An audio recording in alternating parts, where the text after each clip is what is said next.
There is something off with Erica Kirk. What she is wearing seems a bit inappropriate to mourn your husband, who was literally taken out for the entire world to see. This woman is not grieving anything. She skipped straight to acceptance. This is most definitely PR, and they're using your grief for marketing. The fact that Charlie Kirk's assassination is still being covered up, she is still walking around with the same security from September 10th, saying she's so excited for the new content that she'll be releasing. Isn't it strange how a widow stepped into the CEO role? She did 3 speeches already, one at a stadium. Charlie's family didn't even speak, and she's selling t-shirts, and is already hosting her husband's podcast, now doing an all-American halftime show with performers. She's not even home with her 2 young children who just lost their dad, not to mention how they're still trying to cover up her ties in Romania. There's something seriously off about Erica Kirk, and the internet can feel it. The way she's dressing, smiling, performing, it doesn't look like grief, it looks like a PR campaign. Her husband's tragic death isn't even cold, yet she's on camera acting like it's a media tour. But here's where it gets insane, because Joe Rogan just stepped right into the middle of this storm and blew the entire internet apart. What started as whispers about a widow's strange behavior has turned into a full-blown firestorm, with Rogan calling out the feds, the timeline, and even Erica herself. Every word he said hit like a bomb, and now the whole world's asking the same question: what is really going on behind Charlie Kirk's death, and why does Erica Kirk look like she's already moved on? You should all know this. If you thought that my husband's mission was powerful before, you have no idea. You have no idea what you just have unleashed across this entire country and this world. You have no idea. You have no idea the fire that you have ignited within this wife. The moment Joe Rogan spoke out, everything changed. It wasn't just another podcast clip. It was a spark that set off a wildfire across the internet. Joe didn't mince words. He said flat out that nothing about the official story made sense. Not the timeline, not the evidence, not even the way federal agents handled the entire case. And the wild part? He wasn't subtle about it. He said it loud, clear, and straight to millions of listeners. Within hours, social media exploded. Hashtags about Charlie Kirk's death started trending again, but this time it wasn't sympathy, it was suspicion. People began dissecting every second of Erica's interviews, every outfit she wore, every sentence she posted online. Her calmness suddenly felt rehearsed, her speeches felt like campaigns, and that smile, it didn't look like sorrow, it looked like strategy. The comments were brutal. "She's not grieving, she's marketing," one viral post read. Another said, "She skipped the funeral vibes and went straight to brand launch." And while fans were still trying to make sense of what was real and what was performance, Joe dropped another bombshell, claiming that Erica's behavior wasn't just strange, it might be hiding something much deeper. He even hinted that Charlie's death could be connected to behind-the-scenes deals inside Turning Point America that the public was never supposed to know about. That's when everything went from weird to explosive. Because if Rogan was right, this wasn't just a tragedy, it was the start of a cover-up bigger than anyone imagined. That after they greet each other with this professional kind of kiss, she completely melts into him. It's not just with the arms that go around him, her head also just melts into his shoulder. And if you notice, his behavior shifts as well, because at first when she hugs him, he kind of taps her on the arm like this, but then as he notices she's not letting go, he grips on tight to her as well. So we've gone from professional to friendly and comforting. And as he's holding on to her, we see this expression that we often see with tight embraces, which is this kind of showing the teeth with this kind of thing. Once Joe Rogan lit that match, the internet went hunting for answers, and they found way more than anyone expected. Suddenly, screenshots, leaked emails, and old videos started resurfacing, painting a picture that felt too coordinated to be coincidence. Fans noticed that just days after Charlie's death, Erica Kirk wasn't staying quiet or out of the spotlight. She was everywhere, giving speeches, launching merch, hosting podcasts, smiling on camera like nothing happened, and people weren't buying it. They said her energy didn't scream heartbreak, it screamed ambition. Comment sections turned into digital crime scenes filled with theories about her rise to power. Some users dug through Turning Point America's records and found that Erica's name had already started appearing in leadership files before Charlie even passed. That detail sent shockwaves through every platform. How does a grieving widow become a CEO overnight? Who signed off on that? And why did the board move faster than the investigation itself? Every time someone asked those questions, another layer peeled back, and what they found underneath was darker. Reports began circulating that major donors wanted a stability figure to keep the movement alive. Insiders claimed Erica was handpicked for that role weeks before the tragedy, making her sudden promotion look less like a reaction and more like a plan. The internet didn't take that lightly. Threads went viral comparing her story to corporate PR takeovers, saying this wasn't mourning, it was marketing. And the worst part, the more Erica smiled on camera, the less people believed her. Today, as we honor Charlie with this incredible Presidential Medal of Freedom on his birthday, I stand here with tears and just humbled heart and spirit, because his story reminds us all that to live free is the greatest gift, but to die free is the greatest victory. Joe Rogan didn't hold back, and this is where the story started twisting into pure madness. On his podcast, he went straight for Erica Kirk by name, saying her behavior after Charlie's death was, quote, off, almost rehearsed. That one sentence sent shockwaves through every corner of the internet. Rogan questioned why she wasn't grieving in private, why she was doing public events instead of being with her family, and why she suddenly seemed more powerful than before. But he didn't stop there. Joe claimed insiders had told him Charlie himself was starting to feel trapped weeks before his death. According to Joe, Charlie confided that he didn't like where Turning Point America was heading, especially after talks of a major deal with billionaire Larry Ellison tied to the TikTok sale rumors. Joe said Charlie wanted to step away from politics for a while, but that didn't sit well with the people funding him. That's when things reportedly got tense. Joe described it as a storm brewing behind the scenes, suggesting there were conflicts about messaging, money, and control long before the tragedy happened. And when Joe Rogan says something like that, the internet listens. Within hours, clips of his show spread everywhere, with captions like, "Joe just exposed the truth, and Erica's mask is slipping." The wildest part? The more Joe talked, the more people started connecting dots that had been hiding in plain sight. Old interviews, board meetings, leaked donor lists, everything suddenly looked suspicious. What used to seem like random coincidences now felt like clues in a larger puzzle, and the deeper people looked, the uglier it got. That's when the memorial turned everything upside down. What should have been a moment of mourning felt more like a PR rollout. Erica walked onto the stage with cameras flashing and lights blazing, confident smile, perfect posture, no sign of grief. The internet lost it. "She's not mourning, she's performing," one viral post said. Within hours, Number Erica's show was trending everywhere.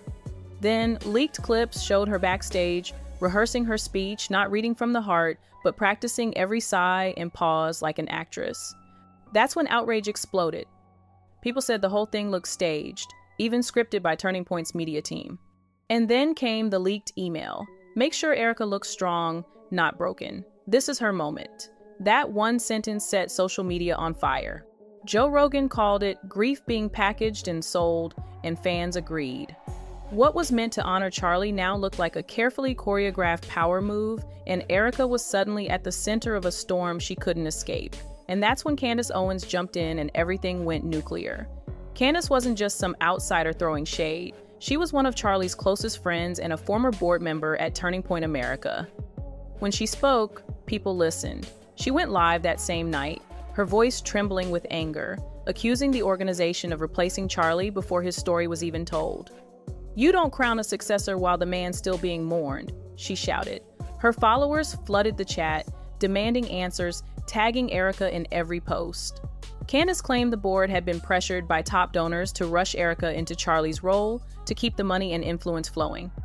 She even said certain insiders were more concerned with keeping sponsors happy than honoring Charlie's legacy. That clip spread like wildfire.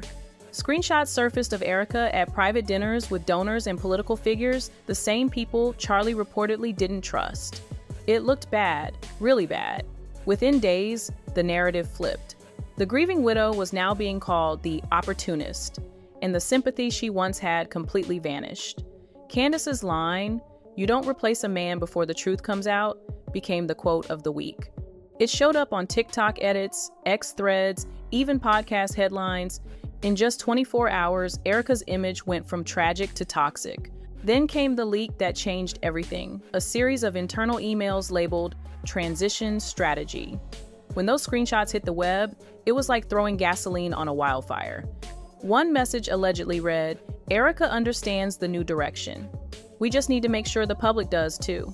Another followed with, "We'll frame it as honoring his legacy." That word frame sent chills through the internet. It didn't sound like grief, it sounded like image management. Within hours, influencers, journalists, and YouTubers were dissecting every line, saying this wasn't a tragedy, it was a takeover. Then, without warning, Turning Point America quietly updated its official website. No statement, no press release, just a massive new banner reading, "Continuing Charlie's Vision," with a smiling photo of Erica under the American flag. It looked patriotic, but the timing made people furious. Fans compared it side by side with clips of Charlie's last interviews, where he hinted about feeling pressured and watched. That contrast hit hard. Under Erica's leadership, the same political donors Charlie once questioned were suddenly back front and center. The message he wanted to soften came roaring back louder than ever, and the movement looked completely rebranded. People online started saying out loud what others were too scared to whisper was Charlie's legacy continued, or completely rewritten. That's when the story went from controversy to full-blown scandal. Reports started surfacing that several board members from Turning Point America had quietly resigned with no public statements, no explanations, they just disappeared.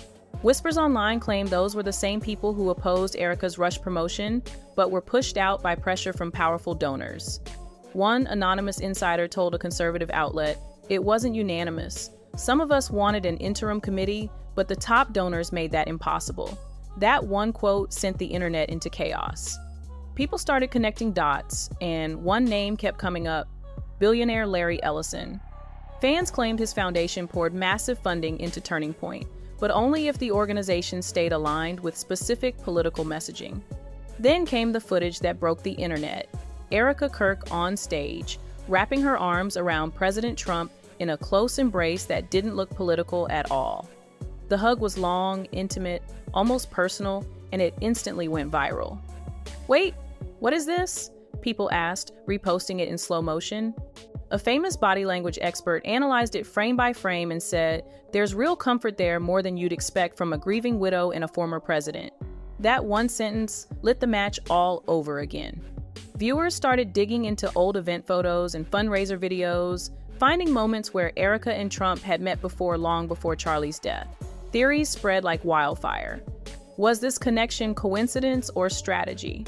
And just when people thought it couldn't get any stranger, Erica reappeared sitting in Charlie's old podcast chair, smiling calmly as she said she'd continue his mission. The reaction was instant. "She's not paying tribute," one viral comment said. "She's taking over." Just when everyone thought the chaos had peaked, Joe Rogan came back, and this time, he went nuclear. On his next episode, he leaned into the mic and said what no one else dared to say. This wasn't incompetence, this was sabotage. The entire studio went silent. Joe claimed the investigation into Charlie Kirk's death was never meant to uncover the truth, it was designed to bury it. He said the leaks, the contradictions, and the rushed press conferences were all part of a smokescreen to confuse the public. "When justice is real," Joe said, "the feds stay quiet until they've got proof. But when it's theater, everything leaks." That line hit the internet like thunder. Clips of his rant spread everywhere. TikTok, YouTube, podcasts, even mainstream outlets picked it up. Fans called him fearless, critics called him reckless. But one thing was certain, everyone was listening. Joe didn't stop there. He accused the FBI of knowing the real shooter's identity and hinted that foreign influence might have been involved. And then he circled right back to Erica Kirk, saying those honeypot rumors might not be so crazy after all. He pointed out how fast she stepped into power, her strange calmness on camera, and her rumored family ties to intelligence circles. "It's too neat, too perfect," he said. "You don't lose a man and take his empire overnight unless it was already planned." Fans went wild. Comment sections filled with theories linking Erica, the donors, and the political elites Joe claimed were pulling strings behind the scenes. Every time she appeared in public, the backlash got worse. Her interviews felt scripted, her tone robotic, her eyes distant. "She doesn't sound like a widow," one commenter wrote. "She sounds like someone reading a press release." The line between truth and manipulation blurred completely. At this point, it wasn't just about Charlie's death anymore, it was about power, money, and control. By the end of that week, what started as a tragedy had turned into one of the biggest conspiracies of the decade. Joe's words echoed everywhere. When every coincidence lines up perfectly, maybe it's not coincidence at all. And with that, the world was left asking the same question: was this heartbreak, or was it a carefully planned takeover hiding in plain sight? So here we are after weeks of chaos, leaked emails, viral videos, and endless theories. The truth behind Charlie Kirk's death still feels buried under layers of politics, power, and public manipulation. What began as a tragic loss has spiraled into a circus of headlines and finger-pointing, and right in the center of it all stands Erica Kirk, calm, polished, and untouchable. Every move she makes sparks another wave of questions.